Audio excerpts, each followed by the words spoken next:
Hello again, I'm back. Right, so you've seen my haul, so now I'm going to actually go into depth on pretty much all of them. So I'll start with the Wrath of the Titans. It's just this one.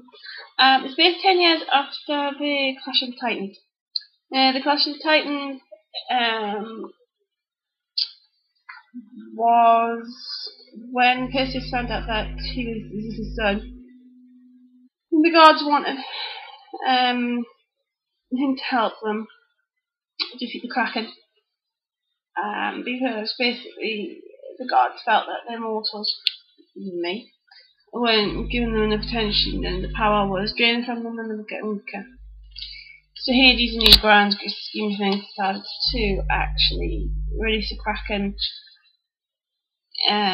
on them, and as the other gods got weaker, Hades got stronger because basically the Kraken was killing everybody, and Hades is the god of the underworld. So, and Perseus rides on Pegasus, the black stallion, and saves the day, marries a woman, and has a son. This is set 10 years after.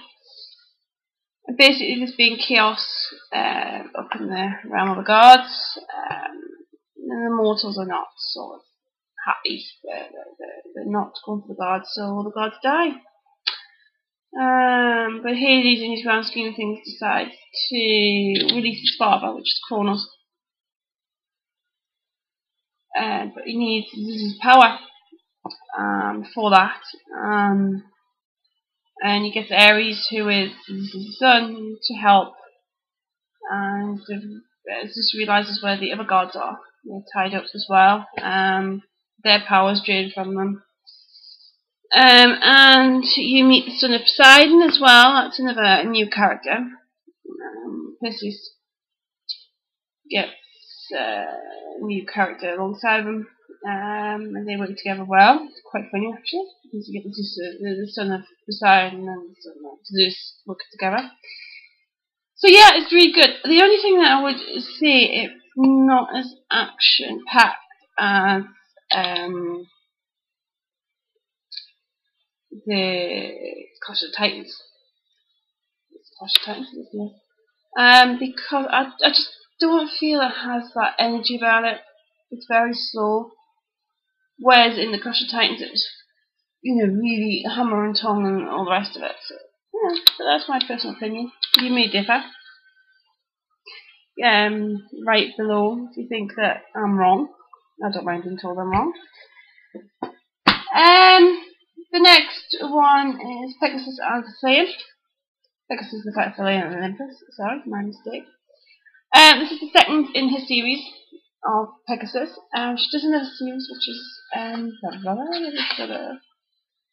Shadow of the Dragon. But this is the actual Olympic series. This is the Roman side, because the gods are known as Cupid,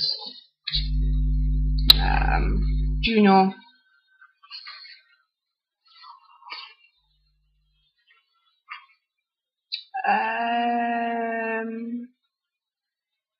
Dana, Apollo, and if I can find the other one, where is it? I think it's Jupiter. So yeah, Jupiter is Roman. So this is based on Roman mythology. But Roman mythology and Greek mythology, I'm not going to get into it because this would be a whole new video. So if you want me to go into depth about the difference between Roman and Greek mythology, that will be another hour video, because it's just it's actually what I'm studying at the moment. If you've watched my uni, how I set up my uni, you'll see that I'm doing actually mythology. So I'm actually doing about Roman and Greek mythology and myths. So yeah, this is Roman. Basically, in the first one, which was the Flame of Olympus,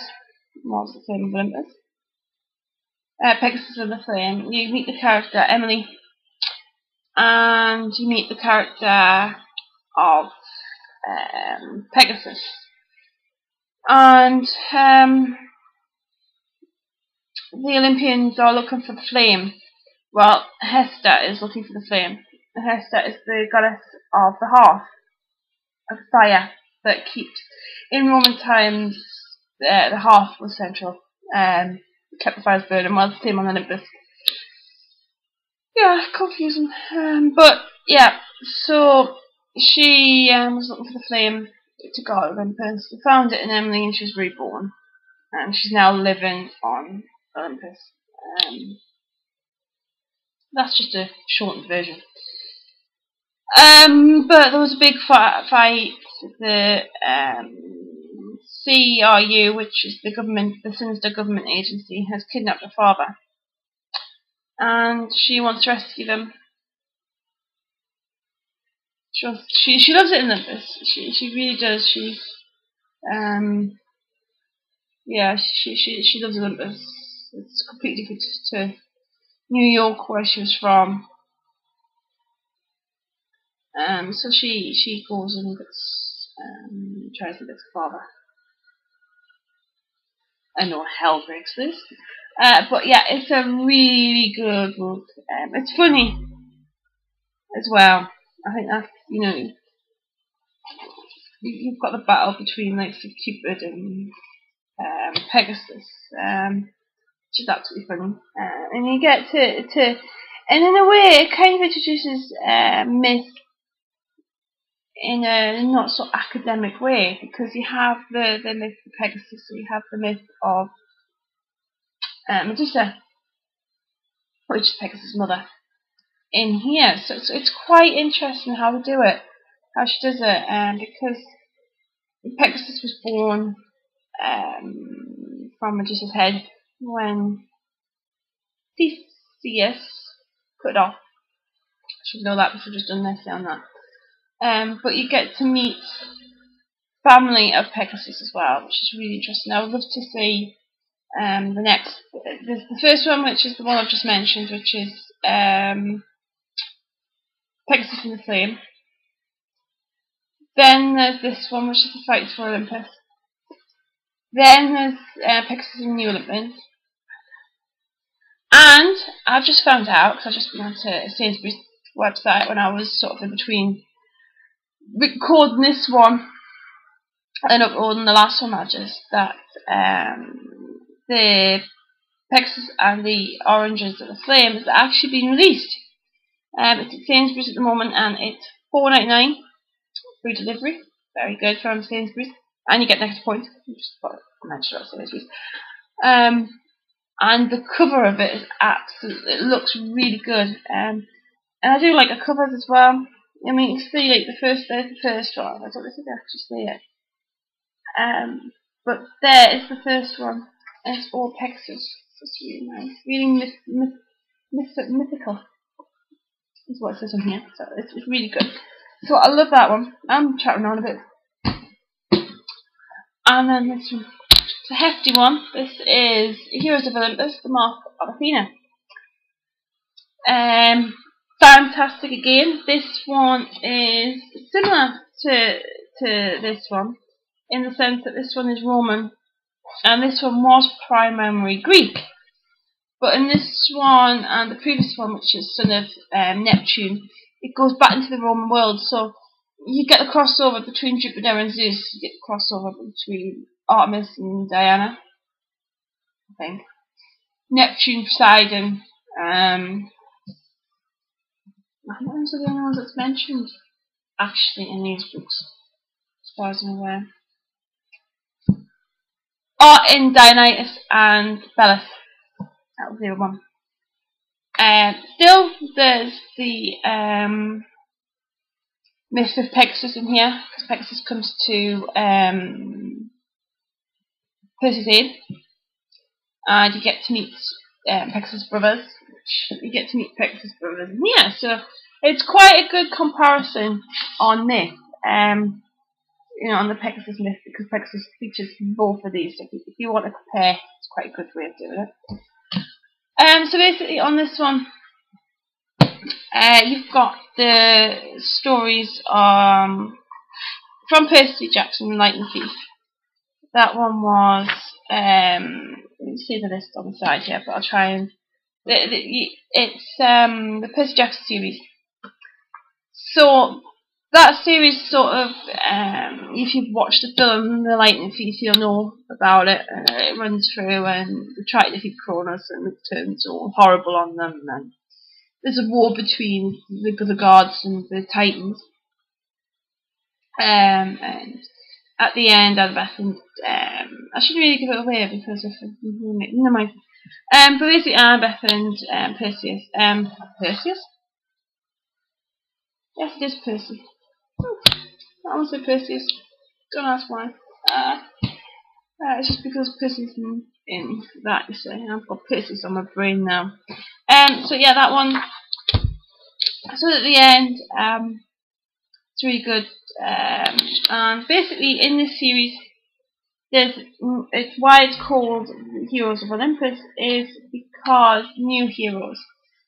At the end of the last Olympian, Percy asked the gods to acknowledge their sons and daughters, which they haven't been doing. And that is where the turmoil really came in because Hermes didn't. It's a long story. And so they had to make some more room at Half-Blood Camp, which they did. Fair enough, fine, marvellous. And then all these new demigods came in, and Kronos wasn't completely defeated. That's the impression. So, a new god, well, not new, she's actually quite old, but Kronos' mother, I think, or wife, no, it's wife, seeks revenge, and her name is Gina, which is goddess of the earth. She's the mother goddess of all, and she uses the Titans that weren't defeated to help her, or any other gods that want to sort of hop over to the other side. It's just very successful. So Juno, or Hera, whichever one you prefer to call her, which is Zeus's wife, decided to swap heroes. Because up until now, we've never known about the Roman world in these books. We know about the Roman world in everyday life, but not in these books. We've never come across the Roman gods and the Roman heroes. So Juno decides to swap heroes around. So Perseus goes into the Roman world, and Jason, who is the son of Jupiter, or Zeus, comes into the Greek world, Half-Blood Camp. But it takes the last book, Son of Neptune, to realise who he is, because Juno has completely ridden his memory, completely wiped it. So he doesn't. The only name he remembers is Annabeth. So it takes him all the books to find. It takes him the full book, Son of Neptune, to actually find out who he belongs to. So they set up a plan to get basically Perseus back into the Roman world, into the Greek world, sorry, and Jason back into the Roman world. Looking so far. But there's a prophecy of 7 demigods to defeat this mother goddess, and that's where this comes in. Because at the start of the book, they're flying on the Argos, which is a ship, to rescue Jason. Not Jason, Percy. I will get them right today. But unfortunately, one of the heroes was controlled by a god, and basically they were going to make an alliance, and that went down the line because he blew up Rome, the Half-Blood Camp of Rome. So you've got the Romans on the tail. They're trying to find Death's Door, and Annabeth has tried to find the Mark of Athena. Now, according to legend, the Mark of Athena was stolen by the Romans, and only a worthy daughter or son of Athena can claim it back, and everything will be right. That was how the war between the Romans and the Greeks. Cause the Romans and the Greeks never got on, but it was because the Romans had stolen something that belonged to the Greeks, and the Greeks didn't like it. So if they can find this Mark of Athena, and they can bring peace back to the Greeks and the Romans, and then they can defeat the goddess that is ruling the earth. That's the basic story. But in amongst that, you find out more about Jason's past. And you find out more about the demigods. And you find out more about one of the demigods, which is that he's alive and he's been held hostage, and it's funny in its way. I must admit, for being very mythological, it's still funny. It's like it's got its own moments, hilarious. And you do meet other myths. You meet a few myths. It's just lovely, like on the last one, it's like, oh my god, you finally the penny drop, finally found out that, Percy was held by Romans and Jason was Greek. Now they've come a long way, they've been to Rome, they're in Rome, had a exciting Colosseum, if you want to go to. Small, but to them it's good. And they finally figured out how to get their soul, which is Tartarus, which is being blocked by the it's in Hades to do them, help out, but they can't get into Tartarus. One way that they can't get in, they need to get in that way in order to open the doors, or seal the doors. They've got to seal the doors to stop the Titans. So, on the last chapter, Annabeth and Percy fall to their death in Tartarus. And so you can imagine it's going to be the end of a book. It has to be in a book because you've got to find out what found their soul. Well, they found their soul. And this is what it says on the back. 1, 3, 4, 7 brave demigods, find and souls to the death. Annabeth felt that someone had to take the sword and was sacrificing it. He heard the whispering laughter again as if the presence was falling from the ship. She looked up at the Argos thing. Its massive brown hull glistened in the sunlight. What they wanted to commit Percy right then and right now. Come on board. I laughed at her. Why they feel so. She couldn't shoot her feelings for something that was terribly wrong. And then there was no way she got her. Fantastic. It's one of the best books I've read. And then inside here, I'll read what it says. Only one thing can unite Olympus again in an all-wrong final revenge. Annabeth and her friends fight for Jason and Leon have landed at Camp Jupiter with one mission in mind. The time has come for the Roman and Greek demigods to unite. Percy Jackson, Hazel and Frank by their side, they must combine the forces to find and close the death door.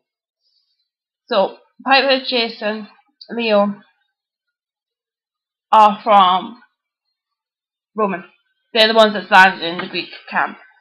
And Perseus has landed in the Roman camp and found Hazel and Frank. But Annabeth is hiding a secret. A command from her mother, the goddess of warm wisdom. Follow the mark of Athena, revenge me. Annabeth is already risking her life. What more does Athena want her daughter to do? Now the 7 demigods must begin their quest across the lands and seas to Rome. But what will they have to sacrifice this time? And what unspeakable horrors await? And according to the Sunday Express, a cracking read, explosive, action-packed for the Telegraph. And it's really good. I mean, that's the size of the writing. The writing's not that small, actually. No photographs, I'm afraid. And that's my phone. So yeah, so that's basically my reviews of them. If I had to pick one or two, probably two, it would be the books. Fantastic. So the new one of this one's out, so I'm going to be getting that one. I'll do a review when I actually buy it. I don't know when these ones are going to come out again. Hopefully it won't be too long. He doesn't wait that long. I think it's 6 months between each book, so it's really good. So yes, I better go because my phone's gone. So if you want to write any comments below, please do. Thanks.